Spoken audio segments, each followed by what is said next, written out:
Hello guys, इतना प्यार और सपोर्ट देने के लिए आप सभी का बहुत बहुत शुक्रिया। दोस्तों, आगे के एपिसोड बहुत ज्यादा धमाकेदार होने वाले हैं। आपको ये वीडियो पसंद आती है तो सब्सक्राइब, लाइक, शेयर, कमेंट करना बिल्कुल मत भूलिएगा। एपिसोड की शुरुआत वहीं से होती है जहाँ पर म्याओ किंग ने उस स्नेक डीमन को अपने एराई फॉर्मेशन में पूरी तरह से कैद कर लिया था। वो स्नेक डीमन वहाँ पर हिल भी नहीं पा रहा था। म्याओ किंग ने भी वहाँ पर अपनी बहुत ढेर सारी स्पिरिचुअल पावर को इस्तेमाल कर लिया था, जिस कारण से उसकी हाल वहाँ पे खराब हो चुके थे। वो आगे की तरफ बढ़ते हुए कहती है, जूनियर ब्रदर तुम्हारा शुक्रिया। लेकिन जब वो आगे की तरफ बढ़ रही थी तो उसके पैर वहाँ पर डगमगाना स्टार्ट हो गए थे, जिस चीज को देखकर अपना हीरो तुरंत उसके पास जाकर उसको संभालते हुए कहता है, सीनियर सिस्टर संभल के। म्याओ किंग वहाँ पर बड़ी मुश्किल से अपने आप को रोकते हुए कहती है, मैं ठीक हूँ, बस गलती से मुझे सांप का जहर लग गया था। चलो जल्दी से सेट में वापस लौटे और अपने पेरेंट्स को पूरी यहाँ का सिचुएशन बताएं। म्याओ किंग जब इस बारे में बोली रही थी तभी अचानक से फिर से उनके ऊपर बहुत ज्यादा स्पिरिचुअल प्रेशर पड़ना स्टार्ट हो गया था, और जब वो लोग सांप की तरफ देखते हैं तो सांप की बॉडी के अंदर फिर से हलचल होना स्टार्ट हो जाती है। जो फॉर्मेशन लगा हुआ था उसके अंदर भी बहुत ज्यादा थंडर रिलीज हो रही थी, जिस चीज को देखते हुए म्याओ किंग वहाँ पे हैरान होते हुए कहती है, आखिर ये कैसे हो सकता है? मेरे पेरेंट्स ने तो मुझे बताया था कि एडवांस कल्टीवेशन वाले मॉन्स्टर ने इस जंगल को छोड़ दिया है। यहाँ पर सिर्फ क्यूआई रिफाइनिंग स्टेज वाले कभी भी फ्री होकर इस तरह से नहीं घूम पाएंगे, और ये स्नेक इस तरह के मूव को इस्तेमाल नहीं कर सकते। फैंग भी वहाँ पर म्याओ किंग की तरफ देखकर घबराते हुए कहता है, अच्छा तो यही जहर है इसका। और कुछ देर के अंदर वहाँ पर वो डीमन स्नेक म्याओ किंग की पूरी फॉर्मेशन को तोड़ देता है। साथ ही वहाँ पर वो ब्रेक थ्रू करते हुए फाउंडेशन बिल्डिंग पीरियड में पहुंच गया था। फिर वहाँ पर म्याओ किंग के ऊपर मुंह खोल के अटैक करने के लिए आगे बढ़ रहा था, जिस चीज को देखकर म्याओ किंग घबराते हुए कहती है, जूनियर ब्रदर पीछे हट जाओ तुम। जैसे उस मॉन्स्टर स्नेक ने उनके ऊपर अटैक किया था तो म्याओ किंग वहाँ पर जंप लगाते हुए उसके अटैक से बचते हुए अपनी स्पिरिचुअल तलवार से उसकी बॉडी के ऊपर स्लैश लगाने की कोशिश कर रही थी। लेकिन म्याओ किंग देखकर वहाँ पे हैरान होते हुए कहती है, नहीं, इस मॉन्स्टर की बॉडी तो बहुत ज्यादा हार्ड हो चुकी है, इतनी हार्ड कि मेरी स्वॉर्ड काम नहीं कर रही। मुझे कोई और दूसरा तरीका सोचना होगा। हाँ ये सही रहेगा, इसकी आंख पर अटैक करती हूँ। फिर वहाँ पे म्याओ किंग तुरंत जंप लगाती है और अपनी स्पीड को यूज करते हुए उस स्नेक की आंख पर अटैक करने के लिए आगे की तरफ बढ़ रही थी। लेकिन जैसे ही वो उसकी आंख के पास पहुंचती है, वो स्नेक भी अपनी स्किल को एक्टिवेट करता है तो उसकी आंखों के अंदर से ग्रीन कलर की रेप बाहर निकलने लगी थी, जिस कारण से म्याओ किंग वहाँ पर हिप्नोटाइज हो चुकी थी। उस स्नेक को ऐसा करते हुए देखकर म्याओ किंग घबराते हुए मन में कहती है, अरे ये क्या, इसका पॉइजन तो मेरी बॉडी में बहुत तेजी से फैल रहा है। और अगले ही पल मॉन्स्टर स्नेक ने म्याओ किंग के ऊपर अपनी पूंछ से एक बहुत भयानक अटैक कर दिया था। म्याओ किंग वहाँ पर अपने पास एक शील्ड लगाकर उससे बचने की कोशिश तो करती है, लेकिन उस मॉन्स्टर स्नेक का अटैक इतना ज्यादा पावरफुल था कि वो धड़ाम से सीधे जमीन पे आके गिर गई थी। और उस अटैक के प्रेशर के कारण म्याओ किंग की हालत पहले से बहुत ज्यादा खराब हो चुकी थी। म्याओ किंग वहाँ पर खड़े होने की कोशिश कर ही रही थी, लेकिन तभी अचानक से फिर से वो स्नेक अपना मुंह खोल के म्याओ किंग के ऊपर अटैक करने के लिए आगे की तरफ आ रहा था, जिस चीज को देखकर म्याओ किंग घबराते हुए कहती है, क्या यही मेरी जिंदगी का आखिरी दिन है आज? लेकिन वो मॉन्स्टर स्नेक जैसे ही म्याओ किंग के पास पहुंचता है, बिल्कुल एंड टिल पे वो स्नेक म्याओ किंग को नहीं खा पाता।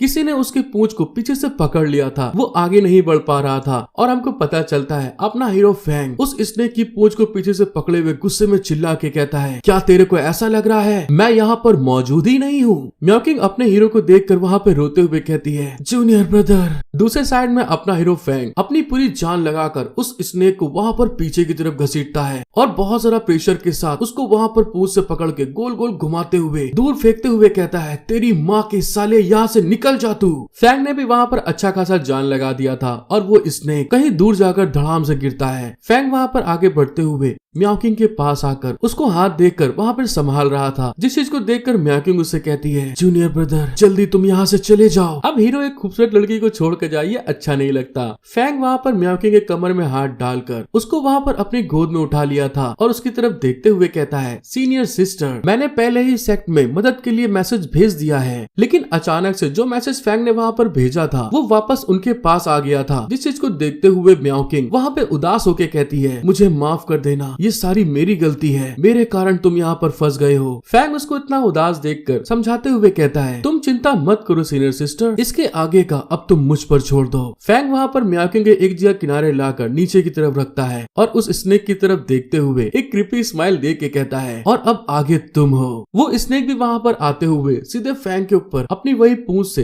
एक पावरफुल अटैक करता है। फैंग भी अपने हाथों में स्पिरिचुअल एनर्जी को जनरेट करते हुए एक फिस्ट उस स्नेक की तरफ मारने के लिए बड़ी स्पीड में आगे बढ़ते हुए कहता है, चलो ठीक है, अगर ऐसी ही बात है तो आज की प्रैक्टिस मैं तुम्हारे साथ में ही करूंगा। और इस बात को कहते हुए उसका पंच उसकी पूंछ के साथ में वहाँ पर टकरा गया था। फैंग ने वहाँ पर किसी तरीके से उस स्नेक के टेल अटैक से तो बच लिया था, लेकिन इतनी अटैकिंग पावर यूज करने के कारण उसके भी हाल वहाँ पे खराब हो गए थे। वो वहाँ पर जोर जोर से हाँफते हुए कहता है, अरे नहीं, मुझे लगता है कि मेरा हाथ पूरी तरह से टूट गया है। हम दोनों के बीच का रिल्म का गैप बहुत ज्यादा बड़ा है। हालांकि मैं इस जानवर को हिला सकता था, लेकिन मैं उसे इतने लंबे समय तक पकड़ नहीं सकता हूँ। जब वो इस बारे में सोच ही रहा था तभी अचानक वो सामने की तरफ देखकर घबराते हुए कहता है, धत तेरे की, लग गए घोड़े। क्योंकि दोस्तों वो मॉन्स्टर स्नेक अपने मुंह में वही स्पिरिचुअल एनर्जी का अटैक रेडी कर रहा था फैंग के ऊपर अटैक करने के लिए, जिसको देखते हुए वो चिल्ला के कहता है, अबे यार ये नहीं होना चाहिए था। और बहुत ज्यादा स्पीड को यूज करते हुए वो उसके अटैक को रोकने के लिए भागता हुआ आगे की तरफ बढ़ता है और उस स्नेक के अटैक के नीचे पहुंचकर उसके जबड़े के ऊपर एक पावरफुल किक लगा दी थी, जिस कारण से कि उसका अटैक वहां पे नलीफाई हो जाता है और साथ ही साथ उस स्नेक के मुंह से भी खून निकल आया था। फैंग वहां पर अपनी पावर को देखते हुए खुश होकर कहता है, ये इतना बुरा भी नहीं था। लेकिन उतनी ही देर में फिर से वो स्नेक अपनी पूंछ को फैंग के ऊपर अटैक करने के लिए छोड़ दिया था और एक हंटर के तरीके फैंग के ऊपर धड़ाधड़ पूंछ चला रहा था। लेकिन जब वो उस जगह पर देखता है तो वहाँ पर फैंग मौजूद ही नहीं था, जिस चीज को देखकर वो वहाँ पर बहुत जरा गुस्सा गया था। और तभी अचानक से फैंग उसके पीठ के पीछे धीरे धीरे चलता हुआ उसके सर पे पहुंचने वाला था। जैसे वो मॉन्स्टर स्नेक देखता है कि मेरे खोपड़ी पे आने वाला है, वो तुरंत अपनी स्पीड को यूज करते हुए उस जंगल में जितने भी पेड़ थे फैंग को लड़ाते हुए अपनी पीठ से नीचे उतारने की कोशिश कर रहा था। इतनी जरा कस के चीजों से लड़ाने के कारण फैंग को वहाँ पर बहुत दिक्कतों का सामना करना पड़ रहा था और वहाँ पर वो चिड़चिड़ाते हुए कहता है, तू कमीने हरामखोर बीस्ट, तेरी माँ का भोजन, साले मैं तेरे को नहीं छोड़ूंगा। और इसी के साथ फैंग वहाँ पर अपनी स्किल को एक्टिवेट करते हुए कहता है, अब मेरी इस स्किल का स्वाद चख तू। जैसे फैंग ने वहाँ पर अपनी फिंगर में स्पिरिचुअल पावर गैदर करने के साथ में उस बीस्ट के ऊपर अटैक करा था तो वहाँ पर दोस्तों उसको बहुत ज्यादा दर्द होने लगा था। वो बीस्ट चिल्लाते हुए धड़ाम से नीचे जमीन पे आकर गिर जाता है और फैंग भी उछलता हुआ उसकी बॉडी से जमीन पे आकर गिरता है। उसका प्रेशर इतना ज्यादा था, फैंग वहाँ पर बॉल की तरीके टिप्पा खाकर एक पेड़ पे जाकर धड़ाम से लड़ता है। इतनी ज्यादा चोट खाने के बाद वो वहाँ पर करारते हुए कहता है, ये अफसोस की बात है कि मैं इस पागल मॉन्स्टर को थोड़ा सा ही घायल करने लायक बन पाया। मुझे लगता है कि इस बार हम सचमुच मरने वाले हैं। फैंग जब सामने की तरफ देखता है तो वो मॉन्स्टर स्नेक फिर से अपने मुंह को खोलते हुए फैंग की तरफ अटैक करने के लिए आगे बढ़ रहा था। लेकिन तभी अचानक से कोई उस मॉन्स्टर के ऊपर अटैक करते हुए चिल्ला के कहता है, तू दुष्ट मॉन्स्टर, तू यहीं पे मरेगा। जैसे वो स्लैश उस मॉन्स्टर स्नेक के ऊपर पड़ता है जाकर तो उसका सर उसके धड़ से अलग हो चुका था और उसकी बॉडी वहाँ पर धड़ाम से नीचे की तरफ गिरती है। फैंग वहाँ पर जब बेहोश हो रहा था तो हमको पता चलता है मियाओ किंग की मॉम वहाँ पर उसको बचाने के लिए आ गई थी और वो आगे बढ़ते हुए चिल्ला के कह रही थी, मियाओ किंग, जियाओ फैंग, सौभाग्य से मैं सही समय पर आ गई, हे जागो तुम। इसी के साथ हमारा सीन शिफ्ट होके अपनी हीरोइन हानियान के सेट पे आ गया था। हानियान वहाँ पर बैठी हुई अपनी कल्टीवेशन की प्रैक्टिस कर रही थी और उस कमरे में भी बहुत पावर रिलीज हो रही थी। लेकिन तभी हानियान वहाँ पे शॉक्ड होते हुए कहती है, ये कितनी अजीब बात है, मेरी आइज हाई टेक्निक की प्रैक्टिस बहुत क्रिटिकल स्टेज पर पहुँच गई है तो मुझे अचानक से घबराहट क्यों महसूस हुई। छिपे हुए खतरे को खत्म किया जाना चाहिए था। मैं जाकर पहले उस कमीने को क्यों नहीं देखती हूँ, उसे देखे हुए कई साल हो गए हैं। मुझे आश्चर्य है कि क्या इतने सालों में उसमें कोई सुधार हुआ है। इसी को दोस्तों ट्रू लव कहते हैं। वहाँ पर उसको चोट लगी और यहाँ पर इसको एहसास हो गया और इसी के साथ हानियान आगे की तरफ बढ़ते हुए कहती है, चलो पहले चल के उससे मिलती हूँ, अब मुझे उसका कुछ देना भी नहीं है। इस बात को बोलते हुए हानियान बड़ी स्पीड में हवा में उड़ते हुए अपने हीरो की तरफ आगे बढ़ रही थी। तो रास्ते में जब वो पहुँचती है तो सामने एक एल्डर को देखते हुए हैरान होकर मन में कहती है, अरे क्या ये तावेस्ट एल्डर गैंग शैंग नहीं है। तावेस्ट एल्डर भी वहाँ पर उसको महसूस करते हुए उस तरफ देखते हैं तो वहाँ पर हानियान अपनी स्पीड को यूज करते हुए उनके पास जाकर कहती है, जिस दिशा में आप जा रहे हैं उसे देखते हुए क्या आप वीयू पैलेस नहीं जा रहे हैं, लेकिन आप किस काम से जा रहे हैं। वो एल्डर हानियान को बताते हैं, अरे हाँ, क्या आपको अभी भी याद है जूनियर ब्रदर क्यान यी ने कुछ साल पहले ही एक डिसाइपल को एक्सेप्ट किया था और अभी भी जूनियर ब्रदर क्यान यी ने मुझे मैसेज भेजा है कि उसका डिसाइपल बहुत गंभीर रूप से घायल है, मुझसे उसकी मदद करने के लिए कहा और उन्होंने मुझसे ये भी कहा कि ये एक ऐसा इंसान है जिसके जिसकी कोई स्पिरिचुअल रूट नहीं है। एल्डर की बात जैसे ही खत्म होती है, हान यान उस बात को सुनने के बाद तो एकदम पागलों के तरीके अपनी स्पीड को इतनी तेज कर लेती, एल्डर को वहाँ पर अपनी शील्ड को यूज करना पड़ता है। हान यान को इतनी ज्यादा स्पीड में वुयू पैलेस की तरफ जाते हुए देखकर वो एल्डर शॉक्ड होकर कहते हैं, जूनियर सिस्टर गोंग हान, आप इतनी तेजी में कहाँ जा रही हैं? आप इनको क्या मालूम, वो तो टुरुलू लव है। हमारा सीन शिफ्ट होकर वुयू पैलेस पे आता है, जहाँ पर म्याओ किंग अभी भी बेहोश पड़ी हुई थी और सेकंड ब्रदर वहाँ पर उसका ख्याल रख रहे थे। जिस चीज को देखते हुए फोर्थ सिस्टर उससे कहती है, सेकंड ब्रदर अब म्याओ किंग की सिचुएशन कैसी है? सेकंड ब्रदर भी थोड़ा परेशान होते हुए कहते हैं, कुछ फ्रैक्चर्स थे और बाहरी बैंड में सांप का जहर था, लेकिन चिंता मत करो, मैंने उन्हें ठीक कर दिया है और वो 2 दिनों में पूरी तरह से जाग जाएगी। लेकिन अभी तो प्रॉब्लम जूनियर ब्रदर की तरफ से है। दूसरे साइड में हमें सीनियर ब्रदर जियान को दिखाते हैं, वहाँ पर आगे की तरफ बढ़ते हुए सेकंड ब्रदर की तरफ जा रहे थे। उनको आते हुए देखकर सेकंड ब्रदर घबरा के कहते हैं, सीनियर ब्रदर वहाँ की सिचुएशन कैसी है? जूनियर ब्रदर की हालत कैसी है अब? सीनियर जियांग वहाँ पे खिसियाते हुए कहते हैं, जूनियर ब्रदर की चोट बहुत गंभीर थी, मास्टर और मास्टर की वाइफ उसे ठीक करने की पूरी कोशिश कर रहे हैं, लेकिन वो मुश्किल से ही अपनी सांस को रोक पा रहा था। फोर्थ सिस्टर वहाँ पे घबराते हुए कहती है, तुम चिंता मत करो, मास्टर ने पहले ही एल्डर गुआंगशेंग को बुलाया है, उनकी मेडिसिनल स्किल बहुत अच्छी है। सीनियर ब्रदर गुस्से में वहाँ से जाते हुए कहते हैं, मैं पीछे पहाड़ी पर जाना चाहता हूँ। लेकिन जैसे वो वहाँ पर आगे बढ़ते हैं, एक तिलिस्मान अचानक से आगे बढ़ते हुए उनके गेट पे वहाँ पर चपक जाता है। सेकंड ब्रदर वहाँ पे खिसियाते हुए कहते हैं, पहाड़ इतना बड़ा है, तुम अकेले वहाँ पर खो जाओगे। उनके इस हरकत से फर्स्ट ब्रदर को वहाँ पर गुस्सा आ रहा था। तभी फोर्थ सिस्टर भी उनको समझाते हुए कहती हैं, हाँ सीनियर ब्रदर आपको अभी शांत हो जाना चाहिए। लेकिन सीनियर ब्रदर तो पहले से ही अपने हीरो से बहुत अटैचमेंट में था। वो वहाँ पर गुस्साते हुए कहता है, इसीलिए मैं कुछ करना चाहता हूँ, बस उसे मरता हुआ देखता रहूं। सेकंड ब्रदर वहाँ पर उसको समझाते हुए कहते हैं, 1 मिनट रुको, हमारी तरफ एक ग्रेट पावर आ रही है। जैसे सेकंड ब्रदर ने बोला था, तभी अचानक से उनके कोर्टयार्ड के बाहर वो एल्डर और हानियान दोनों वहाँ पर आ गए थे। हानियान बहुत जरा गुस्से में चलते हुए वहाँ पर आगे की तरफ बढ़ रही थी, लेकिन दूसरी तरफ तो जो एल्डर गांगशान थे उनके हाल खराब हो चुके थे। वो वहाँ पर जोर जोर से हाँफते हुए कहते हैं, जूनियर सिस्टर गांगहान, मैं अब और नहीं कर सकता, मैं बहुत थक गया हूँ, आराम करने दो। उतनी देर में एल्डर सू के तीनों डिसाइपल वहाँ आते हुए उनको ग्रीट करके कहते हैं, हम सीनियर गोंगशेन को सम्मान देते हैं, लेकिन सीनियर गोंग हुआन यहाँ पर क्यों है? इस समय तो हानियान का टेम्पर वैसे ही हाई है दोस्तों। वो वहाँ पर उसकी तरफ घूर के देखते हुए कहती है, जियाओ यी फेंग कहाँ पर है? उसकी इस बात को सुनकर फर्स्ट ब्रदर की हालत खराब हो गई थी। वो घबराते हुए कहता है, वो जूनियर ब्रदर उसका इलाज मास्टर और मास्टर की वाइफ मेन हॉल में कर रहे हैं। बस जैसे ही उसने इस बारे में बताया था, तुरंत वहाँ पर दोनों एल्डर्स अपनी पावर को यूज करते हुए अचानक से गायब हो गए थे। फर्स्ट ब्रदर वहाँ पे हैरान होके पूछता है, क्या मास्टर ने सीनियर गुआन हान को भी यहाँ पर इनवाइट किया था? सेकंड ब्रदर भी शॉक्ड होते हुए कहता है, नहीं, मैं इस बारे में नहीं जानता।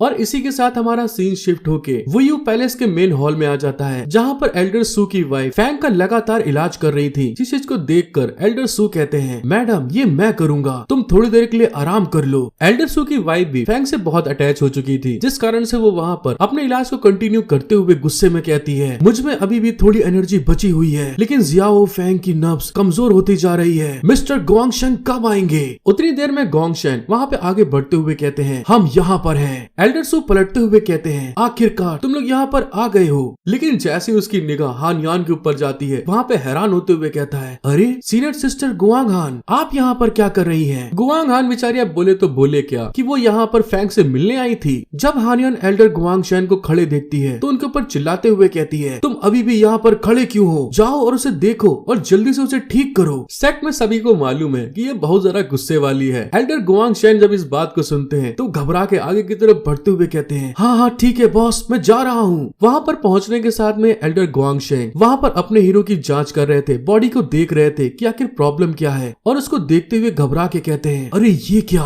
उनकी इस बात को सुनकर हानियान वहाँ पे घबराते हुए कहती है, गुआंगशेन उसकी कंडीशन कैसी है, क्या हुआ है? गुआंगशेन वहाँ पे अपनी गणित लगाते हुए बताते हैं, मैं आपको सच बताता हूँ, वो बुरी तरह से घायल है, उसकी सारी की सारी मेरिडियंस डैमेज हो गई हैं। हो सकता है कि हम उसका इलाज कर सकते हैं। ईमानदारी से कहूँ तो किसी इस तरह के डिसाइपल को जबरदस्ती बचाना कोई दिमाग वाली बात नहीं है, जिसके अंदर बस एवरेज टैलेंट हो। गुआंगशेन की बात सुनकर हानियान उससे कहती है, मैं तुम्हें सारी की सारी जरूरत की हब्स को दूंगी, लेकिन तुम्हें इसे बचाना होगा। दूसरी तरफ एल्डर सू भी कहते हैं, ऐसा कैसे हो सकता है, मैं उसका मास्टर हूँ, मेरे पास उसके लिए जरूरत के सारे ट्रेजर्स हैं। हानियान वहाँ पे बहुत ज्यादा गुस्साते हुए कहती है, जब तुम इस बारे में जानते हो कि वो तुम्हारा डिसाइपल है तो फिर भी उसको इस तरह से चोट कैसे पहुंची। एल्डर सू वहाँ पर उसको समझाते हुए कहते हैं वो ये, लेकिन उतनी ही देर में जो एल्डर सू की वाइफ थी वहाँ पर गुस्से में चिल्ला के कहती है, तुम सारे के सारे अपनी बकवास करना बंद करो, सबसे पहले इसका इलाज करो। सीनियर ब्रदर गुआंगशेन, तुम जो चाहो वो करो, लेकिन इसे बचाना होगा तुम्हें। एल्डर गुआंगशेन उसको देखते हुए कहते हैं, अब जब आप सब ने इस बात के लिए कह दिया है तो मेरे पास कहने के लिए कुछ भी नहीं है। सभी लोगों चलो स्टार्ट करते हैं। अब फिर हमारा सीन शिफ्ट होकर सीधे 3 घंटे बाद दिखाते हैं। मेन हॉल के अंदर से बहुत ज्यादा स्पिरिचुअल एनर्जी रिलीज हो रही थी।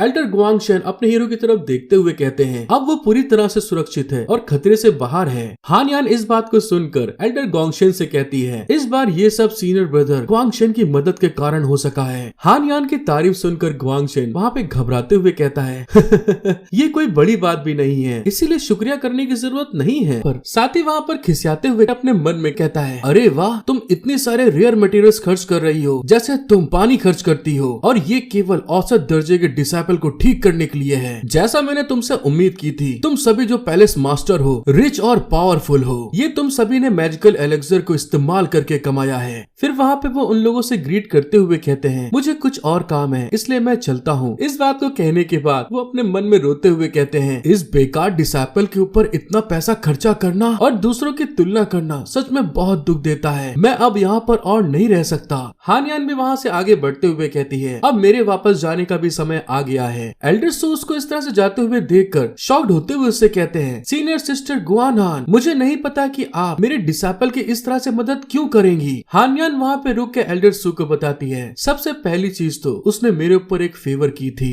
इसलिए इस बार मैं उसे सुरक्षित रखूंगी। अपना हीरो फैंग जब बेहोश पड़ा हुआ था तो उसको अपनी पुरानी यादें याद आ रही थी, जहाँ पर बहुत सारे लोग मरे पड़े हुए थे। और फैंग वहाँ पर आगे बढ़ते हुए चिल्ला के कहता है, कहाँ हो तुम सभी कहाँ गए। उतने में वहाँ पर कोई चिल्ला के कहता है, मदद करो। फैंग वहाँ पे आगे बढ़ते हुए कह रहा था, ये आवाज उधर से आ रही है। वो सामने के नजारे को देखकर शॉक्ड होते हुए कहता है, अरे ये तो उस आदमी की तलवार सीने के आर पार हो चुकी थी। वो आखिरी सांस लेते हुए कहता है, ज़ियाओ ये फैंग।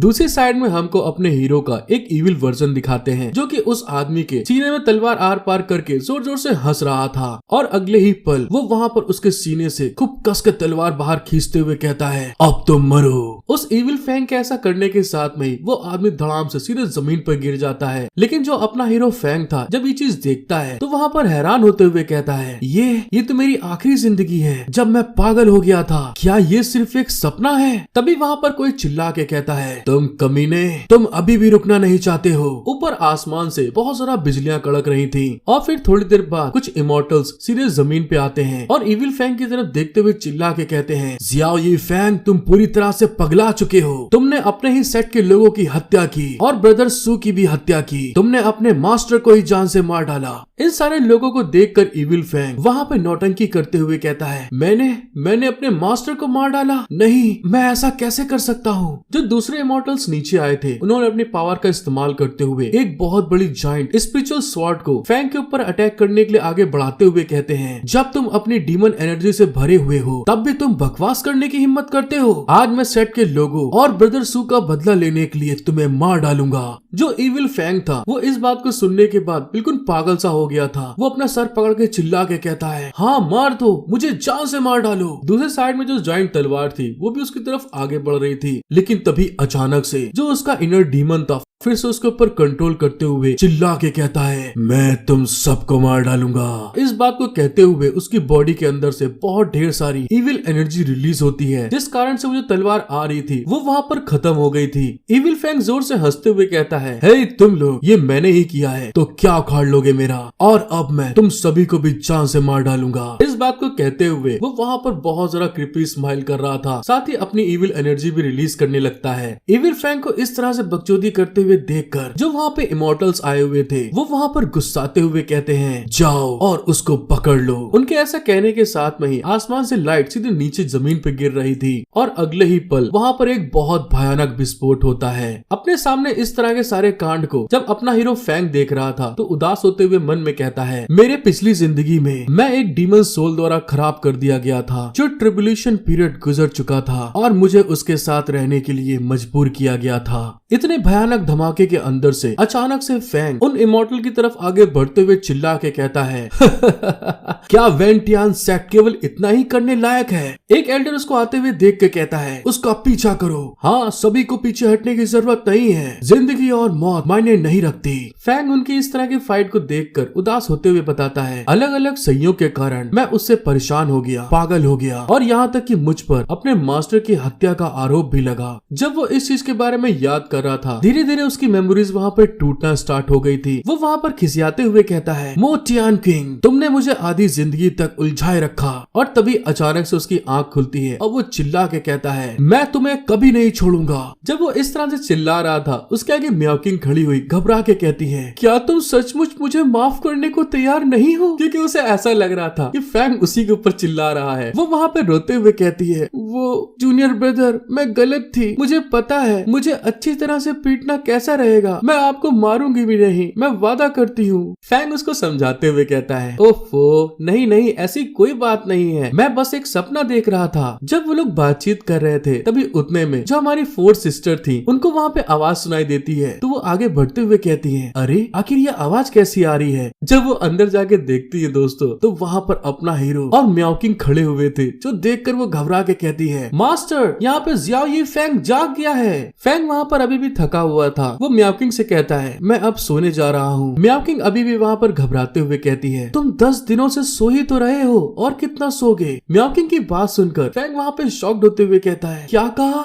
10 दिन हो गए हैं। उतनी देर में एल्डर सू वहाँ पर पहुँच गए थे। की तरफ देखते हुए कहते हैं जियाओ ये फैंग, तुम जाग गए, अब तुम्हें कैसा महसूस हो रहा है? फैंग अपने सामने मास्टर को देखकर नीचे की तरफ उतरने की कोशिश करते हुए कहता है मास्टर। एल्डर सू उसको रोकते हुए कहते हैं उठने की जरूरत नहीं है, मैं तो बस आपका हालचाल जानने के लिए आया था। एल्डर सू की वाइफ वहाँ पर बड़े बड़े अरमान दिखा के फैंग को ग्रीट करके कहती है जियाओ ये फैंग, म्याओकिंग को बचाने के लिए धन्यवाद, अगर तुम नहीं होते तो मुझे जिंदगी भर इसका पछतावा होता। उनको ऐसा करते हुए देखकर फैंग उनको समझाता है मास्टर, ऐसा करने की जरूरत नहीं है, मैंने तो बस वही किया जो एक डिसाइपल को करना चाहिए। साथ ही वो अपने मन में घबराते हुए कहता है पिछली जिंदगी के सपने में मुझे मेरे मास्टर की हत्या करने के लिए सेक्ट द्वारा पीछा किया जा रहा था। ऐसे सीन को देखकर जागना सचमुच बहुत भयानक है। जब एल्डर सू देखते हैं कि सचमुच यहाँ पे बहुत बड़े बड़े दिखाई दे रहे हैं, तो वहाँ पर वो अपनी बीबी से बोलते हैं मेरी डार्लिंग, प्लीज पहले म्याओकिंग को बाहर ले जाओ, मुझे जियाओ ये फैंग से कुछ बात करना है। म्याओकिंग वहाँ पे जिदियाते हुए कहती है क्यों, ऐसा क्यों कर रहे हो? मैं भी यहाँ रहना चाहती हूँ, उसके लिए चीजें मुश्किल बनाने की कोशिश मत करो। लेकिन उसकी मॉम उसको समझाती है अरे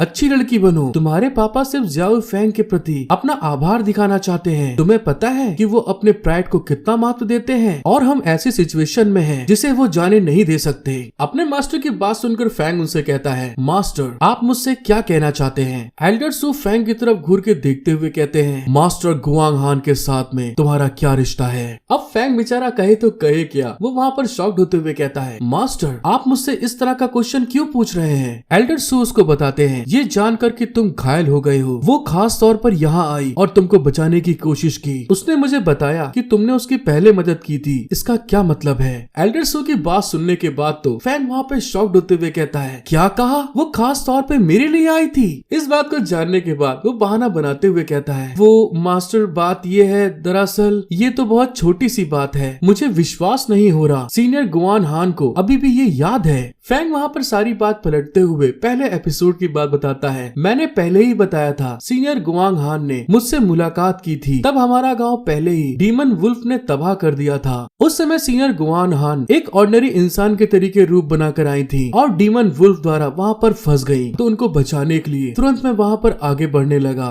कि वो वहाँ पर फंसी हुई है, और उनको बचाते हुए कहा जल्दी से चली जाओ, मैं इन डीमन वुल्फ से निपट लूंगा, जल्दी करो, अगर तुम यहाँ से नहीं निकल पाई तो बहुत देर हो जाएगी। उसी जगह पर हानियान उससे कहती है इस जगह पर आपने मेरी मदद करी, अब मैं तुम्हारी मदद करूंगी। मैं उस जगह पर उनकी कहने का मतलब नहीं समझ पाया। फैंग वहाँ पर शॉक्ड होते हुए कहता है तुम्हारा कहने का मतलब क्या है लड़की, क्या तुम डरी हुई हो? और इसी तरह की फेंकू कहानी बनाकर फैंग उनको समझाते हुए कहता है मुझे उस समय पता नहीं था कि वो सीनियर एक पावरफुल इंसान है, और बाद में सीनियर ने मुझे बचाया। फैंग की बात सुनकर एल्डर सू वहाँ पे सोचते हुए कहते हैं चलो कम से कम ये पता चला कि वो अभी भी एक मॉर्टल है और उसके पास अभी भी इस दुनिया को बचाने वाला दिल है। तुमने अच्छा काम किया है। फैंग अपने मास्टर की तरफ देखकर हंसते हुए कहता है मास्टर, आपका बहुत बहुत बहुत शुक्रिया। फिर वहाँ पे अपने मन में सोच रहा था, ये सौभाग्य की बात है कि पिछली जिंदगी में माँ से मुलाकात की, उनको जो कहानी समझाई थी उसने आज मेरी मदद कर दी। एल्डर सोर्स को आगे बताते हैं, हालांकि इस बार हान यान ने काफी पैसा खर्च कर दिया है। फ्यूचर में अगर तुम उससे मिलना तो उसके साथ बहुत कायदे से पेश आना मत भूलना। फैंग भी अपने मास्टर की बात को समझते हुए कहता है, मास्टर इसमें कोई शक नहीं, मैं आपकी इस दया को हमेशा याद रखूंगा।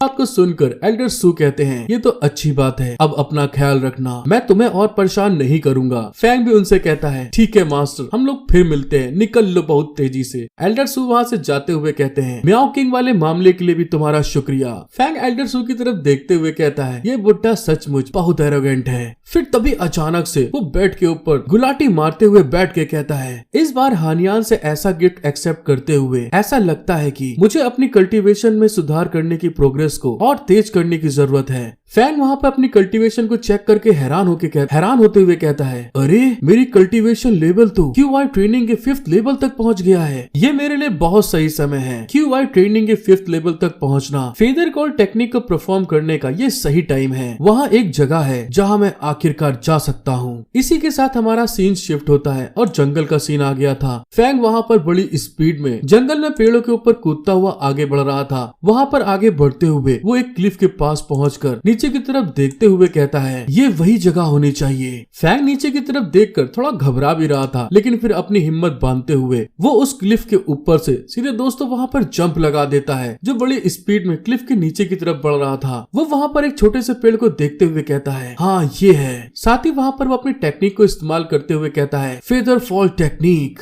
जैसे उसने उस टेक्निक को इस्तेमाल किया था तो वहाँ पर बहुत ढेर सारे पंखों का बना हुआ एक जगह बन जाती है, जहाँ पर फैंग खड़ा होकर ऊपर की तरफ देखते हुए कहता है, वाओ ये तो कमाल का है, ये जगह तो अभी तक यही मौजूद है। फैंग को वहाँ पर एक गुफा दिखाई देती है। उस जगह को देखते हुए फैंग अपने हाथों में आग जलाकर आगे बढ़ते हुए कहता है, अगर मैं QI ट्रेनिंग के 5 लेवल तक नहीं पहुँचा होता तो मैं सच में इस जगह पर नहीं आ पाता। जब वो उस जगह पर आगे चल रहा था तो उस गुफा के आखिरी में एक स्केलेटन रखा हुआ था, जिसको देखते हुए फैंग हमें बताता है, ये महायाना रिल्म के एक कल्टीवेटर द्वारा छोड़ी गई उसकी विरासत है। ये वो जगह होनी चाहिए जहाँ वेंटियान सेट का अपनी मौत से पहले यहाँ था। जब तक किसी को ये टेक्निक विरासत में मिलती है वे नई ऊंचाइयों तक पहुँचने के लिए बाध्य होता है। वहाँ पे वो स्केलेटन की तरफ देखते हुए कहता है, तुम तो ऐसा ही सोच रहे होगे, मैंने सही कहा ना मोतियान किंग। इस बात को बोलते हुए फैंग अपने हाथों में जो फ्लेम को जलाए हुए था वो सीधे उस स्केलेटन के ऊपर थ्रो कर देता है और वहाँ पर एक धमाका हो गया था। फैंग के उस स्केलेटन पे आग फेंकने के कारण वो स्केलेटन के चारों तरफ आग जलना स्टार्ट हो जाती है। ये वही मोतियान किंग है जो पिछली जिंदगी में इविल फॉर्म में आकर इसकी बॉडी को कंट्रोल कर रहा था। उसको देखते हुए फैंग कहता है, तुम्हारे अंदर झेलने की बहुत क्षमता है, ठीक है मैं यहीं रहूंगा और तुम्हारी हड्डियां पूरी तरह से जला दूंगा। फैंग ने जैसे ही कहा था कोई चिल्ला के कहता है, एक मिनट के लिए रुक जाओ मेरे छोटे दोस्त, क्योंकि दोस्तों ये महायाना रिल्म में था, उसकी सोल अभी तक जिंदा है। मोतियान किंग की सोल बाहर निकलते हुए कहती है, क्या तुम जवान लड़के होली सेट के डिसाइपल हो? तुम इस सीट का नाम क्यों जानते हो? शायद हम एक ही सेट से हैं। वो जैसे कुछ आगे करने वाला था, फैंग वहाँ पर उसकी तलवार के ऊपर बहुत ढेर सारे तिलिस्मान लगा देता है, जिस चीज को देखकर वो गुस्सा के कहता है, तुम मेरे छोटे दोस्त ये क्या कर रहे हो? फैंग वहाँ पे और तिलिस्मान को बाहर निकालते हुए कहता है, मोतियान किंग, ओहो मोतियान किंग, अब तुम अपने आप को देखो कितने बेशरम हो। एक बार नेसेंट सोल स्टेज से ऊपर के कल्टीवेटर होने के बावजूद अब तुम एक QI रिफाइनिंग स्टेज वाले कल्टीवेटर के सामने झुकते हो और इतने अच्छे से पेश आते हो। तुमने तो अपना सारा का सारा सम्मान खो दिया है। क्या मैं तुमको जल्द से जल्द राहत दिलाने में मदद कर सकता हूँ?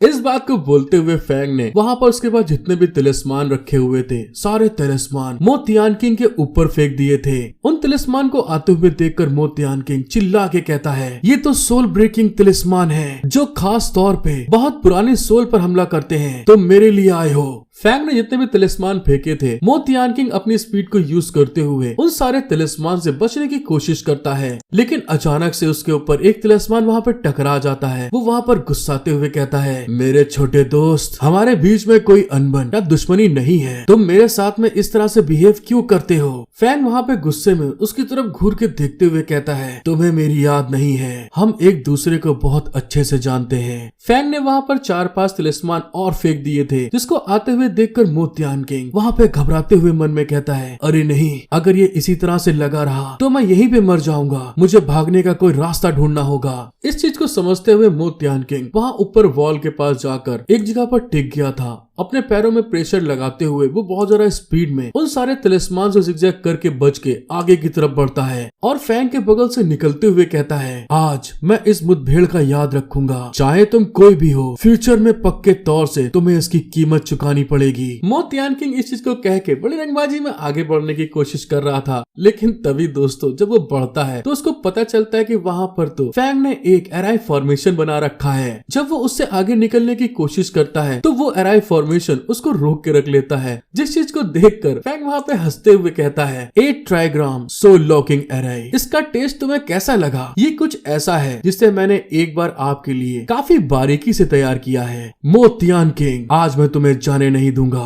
फैंग मो तियान किंग की तरफ देखते हुए मन में कहता है, पिछले जन्म में इस कमीने ने मेरी पूरी कल्टीवेशन पर लगभग कब्जा कर लिया था, जिसके कारण मुझे आधी जिंदगी के लिए शांति को खोना पड़ा। कभी कभी मैं भटकाव के दौर में पड़ गया। एराई फॉर्मेशन में फंसने के कारण मो तियान किंग खिसियाते हुए कहता है, धत तेरे की, तुम एक क्यूआई रिफाइनर मेरे इशारे की सराहना नहीं करते। मैं तुम्हें समझा दूंगा कि इसका रिजल्ट क्या निकलेगा, ऐसा करने से तुम्हें क्या मिलेगा। ये सीट आज तुमको निकल जाएगा। इस बात को बोलते हुए मो तियान किंग अपने हीरो के ऊपर अटैक करने के लिए आगे की तरफ बढ़ रहा था, लेकिन फैंग तो पहले से रेडी है। वो वहाँ पर स्माइल देते हुए कहता है, वो स्वॉर्ड जो इमॉर्टल लोगों को भी मारती है, वो एक अनगिनत आत्माओं को खत्म करने वाली तलवार है। इस बात को बोलते हुए फैंग वहाँ पर उसकी तलवार की तरफ अपनी टेक्निक से कंट्रोल करते हुए सीधे अपने पास वहाँ पर बुला रहा था। वो तलवार भी उड़ते उड़ते जब आती है, मो तियान किंग की बॉडी के बीच से 2 टुकड़े हो चुके थे। वो आधा आधा बढ़ गया था। अपने ऐसे हाल को देखकर मो तियान किंग वहाँ पे गुस्साते हुए कहता है, तुम मेरिट स्वॉर्ड एक्सट्रीमिनेशन स्वॉर्ड को क्यों कंट्रोल कर सकते हो? उतनी ही देर में फैंग अपनी स्किल को एक्टिवेट करते हुए कहता है, बाइंड। मो तियान किंग के चारों तरफ गोल्डन कलर की जंजीरें आकर उसको जकड़ना स्टार्ट कर देती हैं। मो तियान किंग वहाँ पर चिल्लाते हुए कहता है, ये तो वेंतियान सेट का दाव हार्ट लॉक है, क्या तुम वेंतियान सेट से हो? फैंग वहाँ पर हंसते हुए कहता है, तुमने दिमाग तो अच्छा लगाया है, लेकिन काफी देर हो चुकी है। मो तियान किंग वहाँ पर उस लॉक के फंसने के कारण बुरी तरह खिसिया के कहता है, तेरी माँ की साले हरामखोर, अगर मैं राग भी बन जाऊं तो भी मैं तुम्हें अपने साथ नीचे खींचूंगा।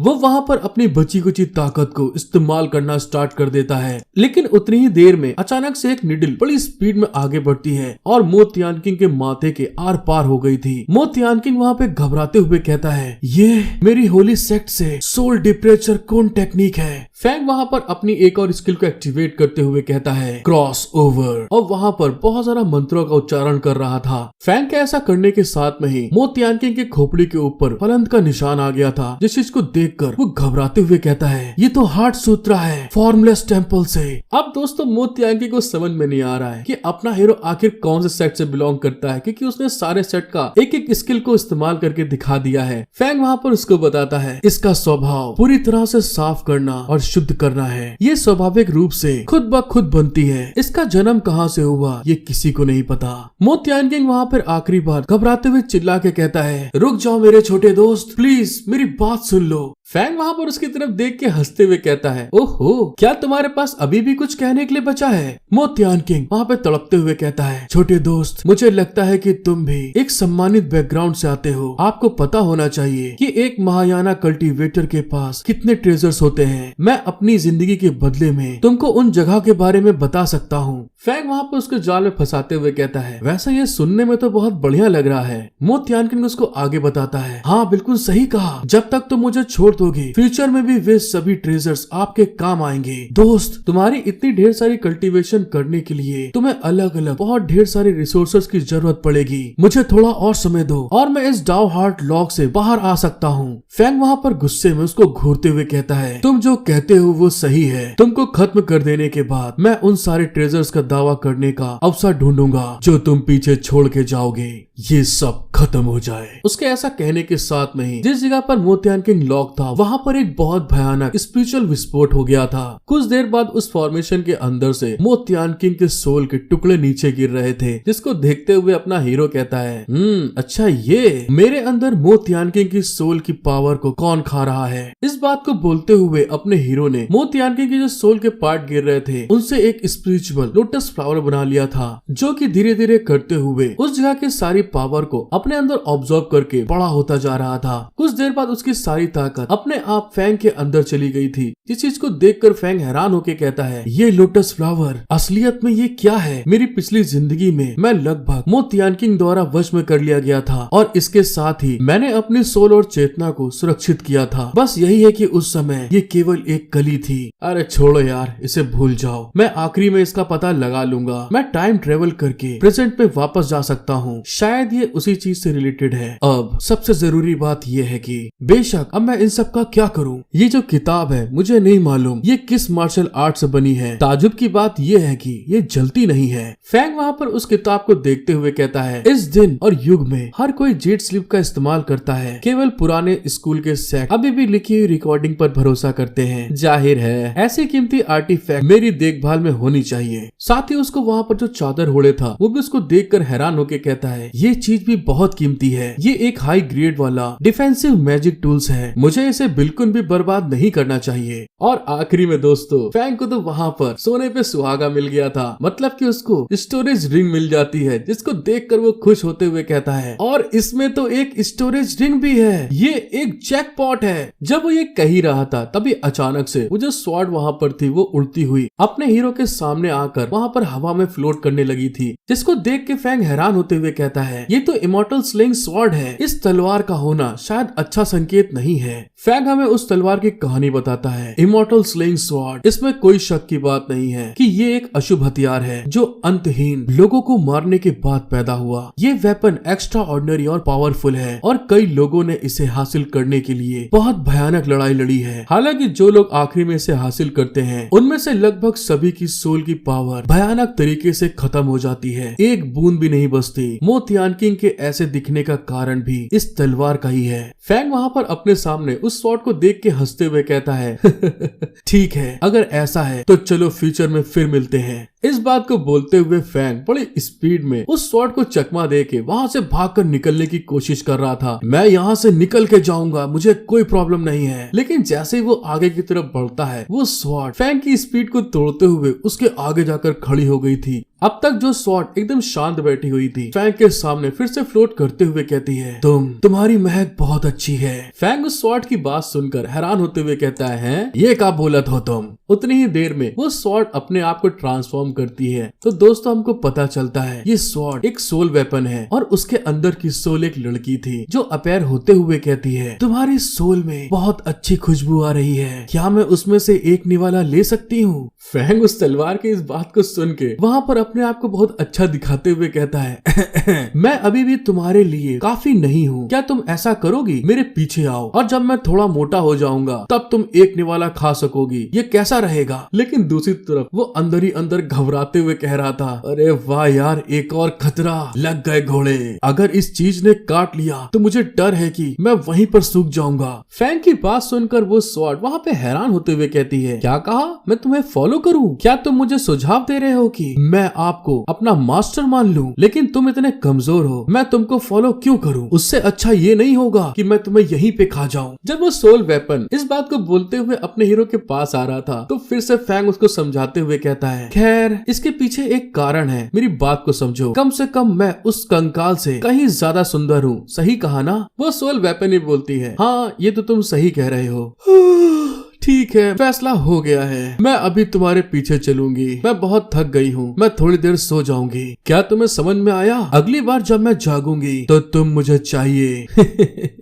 इस बात को बोलते हुए वो सोल वेपन दोबारा से तलवार में ट्रांसफॉर्म होके फैंग के हाथों में पहुंच जाती है। फैंग भी उस स्वॉर्ड को अपनी स्टोरेज रिंग में डालते हुए हंस के कहता है मैं तो अभी भी सुंदर लड़कियों पर निर्भर हूँ, सही कहा ना? मेरी ये ट्रिप आखिरकार खराब नहीं गई। फैंग वहाँ पर उस स्टोरेज रिंग के अंदर देखते हुए कहता है अरे वाह, इस स्टोरेज रिंग में तो सच में 100 से भी ज्यादा टॉप ग्रेड के स्पिरिट स्टोन है और साथ ही जो मेरे को अभी सामान मिला वो अलग। इतना माल पानी मिलने के बाद तो मैं इस बेकार गुफा में क्यों रहूं? रहूंगा, जा रहा हूँ मैं, चलो चलते हैं, ये मेरे लिए कुछ समय कल्टीवेशन करने के लिए काफी है। इसी के साथ हमारा सीन शिफ्ट होता है और हमको आइसफील्ड प्रोराइज नॉर्थन एम्पायर सिटी दिखाते हैं, जहाँ पर एक जेट चमक रहा था, जिसको देखते हुए कोई कहता है अगला item dragon guarding body jet pendant. दोस्तों हमको पता चलता है ये एक बहुत खूबसूरत लल्लन टॉप पटाखा माल थी, जो वहाँ पर उस ट्रेजर को दिखाते हुए कहती है इस जेट पेंडेंट को सीनियर कल्टीवेटर्स ने परेशानी से पार पाने से पहले तैयार किया था। इसके लिए किसी भी स्पिरिचुअल एनर्जी को एक्टिवेट करने की जरूरत नहीं होती है और ये बिना किसी कल्टीवेशन की जरूरत के 3 डायमेंशनल नेसेंट इन्फेंट स्टेज के बराबर प्रोटेक्टिव पावर हमें दे सकती है। इसकी बोली हम लोग स्टार्ट करते हैं 500 हाई ग्रेड के स्पिरिट स्टोन से। वहाँ पर जितने भी लोग आए थे आपस में बात करते हुए कहते हैं यह सिर्फ युवा पीढ़ी के लिए है, फिर भी इसकी शुरुआती कीमत इतनी कम। हाँ तुमने सही कहा, ये चीज हाई लेवल के कल्टीवेटर के लिए बिल्कुल बेकार है और नई युवा पीढ़ी के लिए बहुत ज्यादा खर्चीला है। मैं तो इसको देख के शॉक्ड हो रहा हूँ कि कौन इस चीज को खरीद कर अपने डिसाइपल को देगा। क्या तुम मजाक कर रही हो? जब तक कि वे अपने ही मांस और खून के ना हो। उन लोगों की इस तरह की बात सुनकर जो लड़की होस्ट कर रही थी उसके जब तोते उड़ गए थे, वो घबराते हुए कहती है चलो ठीक है 500 स्पिरिट स्टोन। क्या वाकई तुम लोग अभी भी दिलचस्पी नहीं रखते? ये आइटम तुम लोग के लिए पहले से ही बहुत अच्छी डील है। उतने में कोई इंसान बोलता है 600 स्पिरिट स्टोन। उस आवाज को सुनकर तो होस्ट को वहाँ पर सुकून मिलता है। तो दूसरी साइड में दोस्तों अपनी हानियान बैठी हुई थी। होस्ट उस तरफ देखते हुए कहती है वैनत्यान सेट की फेरी गुआन हान ने 600 स्पिरिट स्टोन की बोली लगाई है, क्या कोई है जो इससे ऊंची बोली लगाएगा? हानियान उस पेंडेंट की तरफ देखते हुए अपने मन में कहती है हाँ ये आइटम उसके लिए बिल्कुल सही रहेगा। अब दोस्तों ये किसके लिए है आप लोग अपने आप समझ सकते हैं, अपना लौंडा बहुत ड्राइंग है। हानियन वहाँ पे उस ड्रैगन जेट पेंडेंट को लेने के बाद खुश होते हुए कहती है जब मैं वापस जाऊंगी तो वो लड़का लॉ इन्फोर्समेंट टीम की ट्रेनिंग के लिए तैयार हो रहा होगा। अभी उससे शामिल होने में कुछ समय बाकी होना चाहिए। जब हानियन इस चीज के बारे में सोच रही थी तभी जो जूनियर डिसाइपल उसके साथ चलती हैं, वहाँ पर सफेद बालों वाली लड़की अपनी जूनियर से कहती है तुमको क्या लगता है ये जेट पेंडेंट किसके लिए है? क्या ये तुम्हारे लिए हो सकता है? वो लड़की वहाँ पे शॉक्ड होते हुए कहती है तुम ऐसा मत कहो, ये बेफालतू की बातें करना बंद करो, मुझे लगा कि ये शायद तुम्हारे लिए है। कुछ दूरी पे कोई इंसान उनको जाते हुए देख के कहता है मेरी प्यारी फेरीज प्लीज यहाँ पर कुछ समय के लिए रुको। हानियन वहाँ पे उस आदमी को बहुत ज्यादा कोल्ड लुक से देखते हुए कहती है अच्छा तो तुम हो यहाँ के सिटी लॉर्ड, क्या मैं पूछ सकती हूँ कि तुम यहाँ पर क्यों आए हो? हमें उस आदमी के बारे में बताया जाता है नॉर्थन सिटी के सिटी लॉर्ड लिन तियानरू। वो हानियन की तरफ देखकर हंसते हुए कहता है फेरी गुआन हान ने कुछ समय पहले ही ऑक्शन में भाग लिया है, क्या तुम पहले ही जा रही हो? अगर फेरी को उसमें दिलचस्पी है तो हमारे पास अभी भी दिखाने के लिए बहुत सारे ट्रेजर हैं। हम लोगों को तो मालूम ही है हानियान किसी को घंटा भाव नहीं देती। वो उसके बगल से आगे निकल के जाते हुए कहती है इसकी कोई जरूरत नहीं है, मुझे दूसरे ट्रेजर में कोई दिलचस्पी नहीं। सिटी लॉर्ड तुम जा सकते हो। उसके ऐसे रूखे अंदाज को देखकर सिटी लॉर्ड हैरान होते हुए कहता है अरे एक मिनट के रुको तो। वो वहाँ पर अपने हाथ में एक बोतल को लेके उनको देते हुए कहता है मुझे आश्चर्य है कि फेरी ने पहले किस डिसाइपल के लिए जेट पेंडेंट खरीदा था। मेरे पास जेट ड्यू पिल की गोलियों की एक बोतल है, शायद ये किसी के लिए गिफ्ट हो सकती है। सिटी लॉर्ड जैसे वहाँ पर आगे बढ़ता है तो अचानक से 2 तलवारें बाहर निकल गई, उसकी गर्दन के ऊपर लग गई थी। ऐसा होने के कारण सिटी लॉर्ड वहाँ पे घबरा गया था। हानियान की जूनियर्स सिटी लॉर्ड की गर्दन के ऊपर तलवार रखकर बहुत ज्यादा गुस्से में कहती हैं सिटी लॉर्ड प्लीज हिलना मत, प्लीज हमारे लिए चीजों को मुश्किल मत बनाइए। अपने कड़क अंदाज में सिटी लॉर्ड को समझाकर वो निकल जाती हैं। सिटी लॉर्ड उनको जाते हुए देखकर कहता है यान हान के डिसाइपल भी बहुत शूरवीर हैं। उतने में वहाँ पर सिटी लॉर्ड के कांधे के ऊपर एक इंसान हाथ रखते हुए कहता है तुम क्या देख रहे हो? वो लोग तो पहले ही चली गई हैं, क्या घर तक छोड़ के आओगे? सिटी लॉर्ड वहाँ पे हैरान होते हुए कहता है हे लाओ गाई, अगर तुम ऑक्शन में पार्टिसिपेट नहीं कर रहे हो तो तुम यहाँ पर क्या कर रहे हो? हे लॉन्गाई वहाँ पर हंसते हुए कहता है अरे यार ऑक्शन में फेरी जैसी इतनी खूबसूरत लड़कियों को देखना जीतने से ज्यादा मजेदार नहीं है, क्यों? मैंने सही कहा ना? सिटी लॉर्ड वहाँ पे इस बात को सुन के शर्माते हुए घबरा के कहता है बकवास मत करो, मैं बस उन्हें छोड़ने आया था। दूसरी तरफ लॉन्गाई सिटी लॉर्ड की और ज्यादा मौज लेते हुए कहता है हाँ ठीक है, हम लोग तो एक दूसरे को बहुत समय से जानते हैं, मैं अभी तक तुमको नहीं जान पाया। तुम काफी समय से फेरी गुआंग हान पर नजर रखे हुए हो, पकड़ लिया ना? गुआंग हान वहाँ पे शर्म के मारे पानी पानी होते हुए कहता है ये तो बस एक तारीफ है। लेकिन गुआंग हाई वहाँ पे सीरियस होते हुए कहता है लेकिन दुर्भाग्य से मैंने सुना है कि उसे किसी भी आदमी के अंदर इंटरेस्ट नहीं है, वरना मैं भी उसे एक मौका दे सकता हूँ। तो ठीक है मेरे दोस्त, मैं ऑक्शन देखने के लिए वापस जा रहा हूँ, तुम भी उम्मीद छोड़ दो। लॉन्ग हाई की बात सुनकर सिटी लॉर्ड थोड़ा सोचते हुए कहता है, इसने क्या कहा अभी कि उसको आदमियों के अंदर इंटरेस्ट नहीं है। फिर हमारा सीन शिफ्ट होके वेंटियन सेट के वुयू पैलेस पे आ गया था, जहाँ पर fourth senior sister first senior brother को ग्रीट करते हुए कहती है, मैं सीनियर ब्रदर का सम्मान करती हूँ। वो वहाँ पर फोर्थ सिस्टर से पूछता है, क्या मेरा जूनियर ब्रदर सेक्युलरिज्म से बाहर आ गया? वो वहाँ पर सीनियर ब्रदर को बताती है, अभी नहीं, यंग मास्टर 1 महीने से सेक्युलरिज्म में है। सीनियर ब्रदर वहाँ से जाते हुए कहते हैं, मैं इस चीज को समझता हूँ, फिर भी मैं बाद में उससे मिलने आऊंगा। जब वो वहाँ से जा रहे थे तभी अचानक से जिस जगह पर अपना हीरो फैंग सेक्युलरिज्म में बैठा प्रैक्टिस कर रहा था, अचानक से उसका ब्रेक थ्रू होता है और उसके कारण वहाँ पे बहुत ज्यादा स्पिरिचुअल एनर्जी रिलीज होना स्टार्ट हो गई थी। सीनियर ब्रदर इस चीज को देखकर खुश होते हुए कहते हैं, ऐसा लगता है कि वो सेक्युलरिज्म से बाहर आ गया है। फैंग को भी इस चीज का एहसास हो चुका था कि उसके ब्रदर उससे मिलने आए हैं, तो वहाँ पर वो अंदर से आवाज देके कहता है, सीनियर ब्रदर प्लीज अंदर आइए। फैंग की बात को सुन के सीनियर ब्रदर अंदर की तरफ जाते हैं, तो अचानक से फैंग वहाँ पर अपनी ताकत को चेक करने के लिए सीनियर ब्रदर के ऊपर एक पावरफुल अटैक कर देता है। अपनी तरफ अटैक आते हुए देखकर सीनियर ब्रदर वहाँ पर रेडी होते हुए कहते हैं, अच्छा बेटा बाप से पंगा। साथ ही उन्होंने अपने हाथों में फिस्ट में स्पिरिचुअल पावर को गैदर करते हुए जो अटैक फैंग ने किया था उसके ऊपर एक जोरदार अटैक कर देते हैं। वहाँ पर फैंग की तरफ देखकर हंसते हुए कहते हैं, अरे वाह मेरे जूनियर ब्रदर, ऐसा लगता है कि तुम पहले से ही QI ट्रेनिंग के 7th लेवल की ताकत से भी बहुत ज्यादा ताकतवर हो। फैंग का लुक अब पहले से बहुत ज्यादा चेंज हो चुका है। फैंग वहाँ पर हंसते हुए कहता है, सीनियर ब्रदर बहुत पावरफुल है, आपने एक ही मुक्के में मेरी QI शॉट के अटैक को तितर बितर कर दिया। सीनियर ब्रदर वहाँ पे हंसते हुए कहते हैं, तुम्हारी अभी जो ताकत है वो सच में बहुत इम्प्रेसिव है। इससे पता चलता है कि तुमने इस दौरान कोई भी ढिलाई नहीं की है। मैं आने वाली लॉ इन्फोर्समेंट टीम की ट्रेनिंग के लिए निश्चिंत हो सकता हूँ। फर्स्ट ब्रदर की बात सुन के फैंग हैरान होकर कहता है, लॉ इन्फोर्समेंट टीम ट्रेनिंग, आखिर ये क्या है?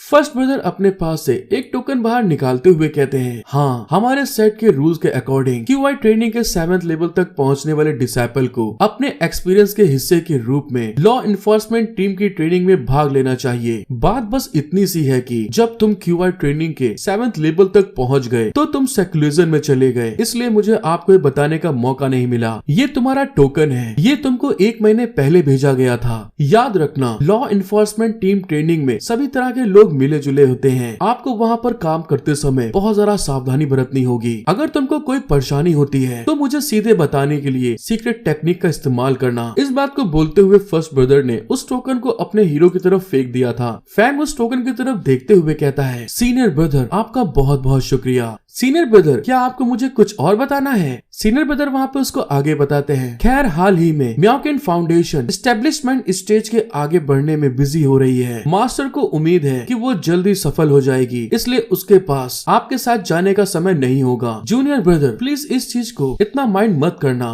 फैंग वहाँ पर अपने फर्स्ट ब्रदर से बोलता है, सीनियर ब्रदर प्लीज आप चिंता मत करिए, मैं इस चीज को समझ सकता हूँ। फर्स्ट ब्रदर वहाँ पे फैंग को ग्रीट करते हुए कहते हैं, तब तो मैं टेंशन फ्री हो सकता हूँ, मुझे वापस जाकर रिपोर्ट करनी है, इसलिए मैं अभी यहाँ से निकलता हूँ। फैंग को सारी जानकारी देने के बाद में जो फर्स्ट ब्रदर थे वहाँ से बड़ी स्पीड में उड़ के 9 तो 11 हो जाते हैं। दूसरे साइड में फैंग उनको जाते हुए देखकर थोड़ा हंसते हुए कहता है, सीनियर ब्रदर पहले ही यहाँ से बाहर जा चुके हैं। हमको पता चलता है फैंग यहाँ पर किससे बातचीत कर रहा था। उतने में म्याओकिंग वही अपनी पुरानी स्टाइल दरवाजे के ऊपर उल्टा लटक के उसकी तरफ देखते हुए कहती है, जूनियर ब्रदर ने भी मुझे नोटिस नहीं किया, तुम्हें कैसे पता चला कि मैं यहाँ पर हूँ? फैंग उसकी तरफ एक सेब फेंकते हुए कहता है, ओहो क्या तुमको सच में ऐसा लगता है कि सीनियर ब्रदर ने तुमको नोटिस नहीं किया है? फैंग के सेब को पकड़ते हुए म्याओकिंग तुरंत जमीन पे नीचे उतरती है। वहाँ पर सेब को खाते हुए कहती है, तुम्हारे कहने का मतलब क्या है? फैंग वहाँ पर अपने लिए सेब उठाते हुए उसे बताता है, जाने से पहले सीनियर ब्रदर ने जो वर्ड्स कहे वे एक मैसेज थे। सीनियर ब्रदर को पता था कि तुम यहाँ हो। उसका ये दिखावा करना कि उसने तुम पे ध्यान नहीं दिया, इसका मतलब है कि तुम्हारा यहाँ होना मास्टर और उनकी वाइफ को एक्सेप्ट था।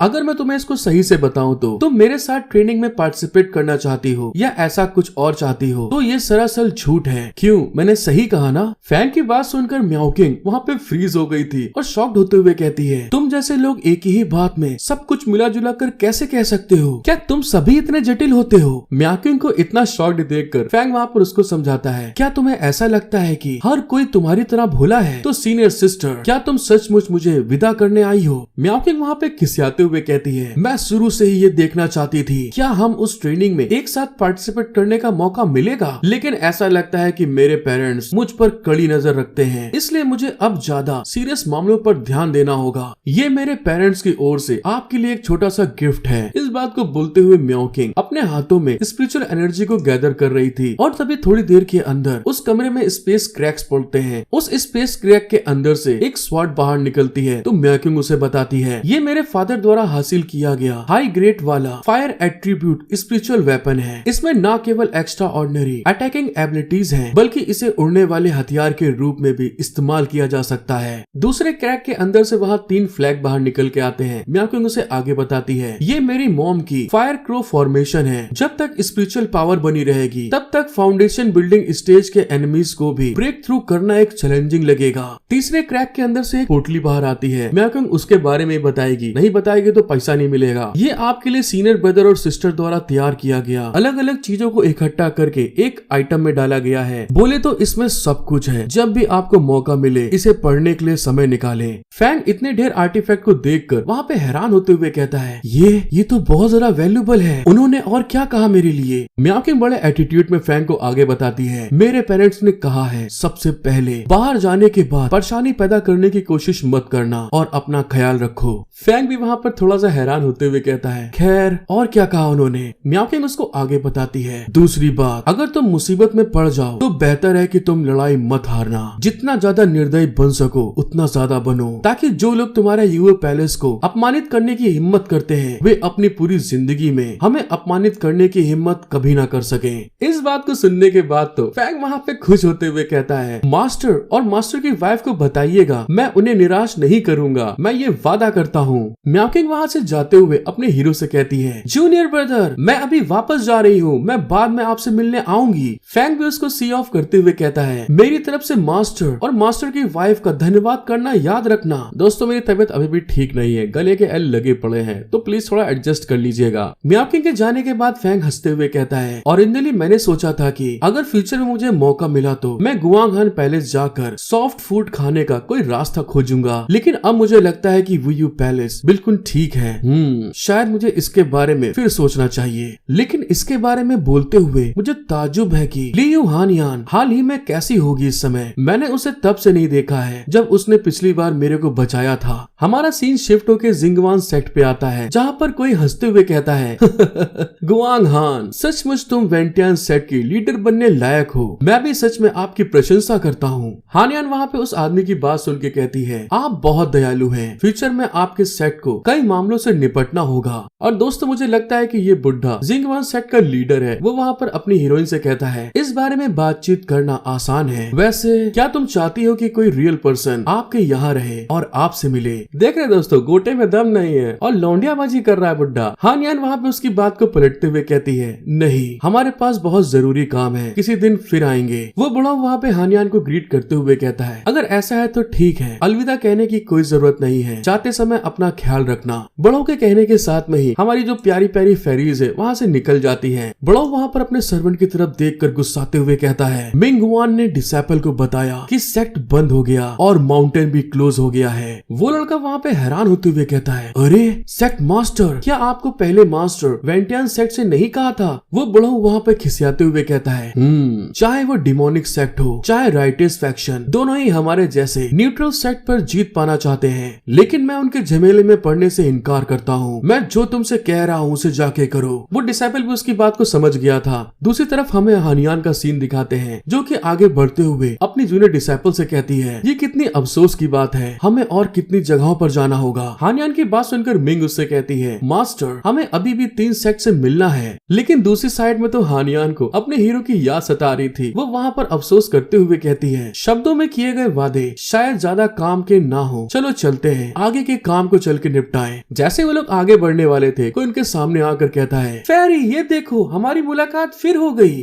दोस्तों इस लौंडे को देखकर आपको क्या याद आ रहा है मुझे जरूर बताइएगा। देखने में तो मुझे लग रहा है लड़का और लड़की का कोई मिक्सचर अफेयर अपीयरेंस है। वो वहाँ पर आगे बढ़ते हुए कहता है, मैंने सुना है कि फेरी को आदमियों के अंदर कोई इंटरेस्ट नहीं है, इसलिए मैंने अपना रूप बदल लिया। फेरी क्या सोचती है अब इस बारे में? हाँ दोस्तों, अगर आप समझ चुके होंगे तो ये वही सिटी लॉर्ड है। हानियन उसकी इस तरह के कपड़ों को देखकर बहुत ज्यादा खिसिया रही थी, कुछ कह ही नहीं पाती कि मैं इससे कहूँ क्या। आप साथ ही वहाँ पर वो गुस्से में अपना एक आइस अटैक रेडी करते हुए कहती है, तुम यहाँ से दफा हो जाओ कमीने, ना ही तू लौंडा है ना तू लड़की। हमारा सीन शिफ्ट होके वेंटियन सेट के डिसेबल हॉल दिखाते हैं। दूसरा आदमी वहाँ पे हंसते हुए कहता है हमारी टीम ने अभी अभी QI रिफाइनिंग के लेवल 9 के मॉन्स्टर का शिकार किया है, जिसके बदले में उसे कुछ पॉइंट भी हासिल हुए हैं। उतने में ही वहाँ पे एक आदमी निकल के जा रहा था, जिसको एक लड़का देखते हुए उसकी मौज लेके कहता है, ओहो क्या ये टीम बी के तांग पेई नहीं है? उसके हाव भाव देखकर ऐसा लग रहा है कि इस बार उसे नापसंद आने वाले काम को सौंप दिया गया हो।